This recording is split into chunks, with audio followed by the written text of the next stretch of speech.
সাংবাদিকবৃন্দ এবং আমাদের ভোটারবৃন্দ, আমি সবাইকে স্বাগত জানাই এবং শুভেচ্ছা জানাই।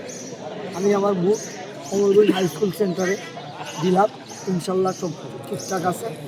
কিছুটা ম্যানেজমেন্ট সমস্যা, আমাদের এই স্কুলের হেডমাস্টার নাকি সহযোগিতা করেন নেই, প্রথম দুঃখে এই জিনিসটা বুঝলাম।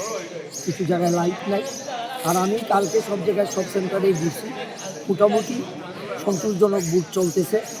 আমার এলাকাবাসীর কাছে আমার প্রত্যাশা, সবাই যেন বুথ সেন্টারে আসে এবং বুথ প্রদান করে। বিজয় এগুলি আল্লাহর হাতে। আমরা শুধু প্রার্থনা করতে পারি আল্লাহর কাছে যেন আমার বিজয় হয়। এছাড়া আমার বলার কিছু নাই। আমি সব ভোটারদেরকে বুথ সেন্টারে এসে বুথ প্রদান করার জন্য অনুরোধ জানাচ্ছি।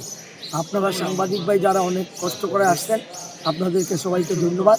এবং এই বুথ গ্রহণ করার জন্য আমাদের যেসব এজেন্ট, যেসব সহকারীরা আছেন, তারা সুন্দরভাবে কাজ করবেন, শৃঙ্খলা মেনে কাজ করবেন, এই আমার প্রত্যাশা। সবাইকে ধন্যবাদ। আসসালামু আলাইকুম।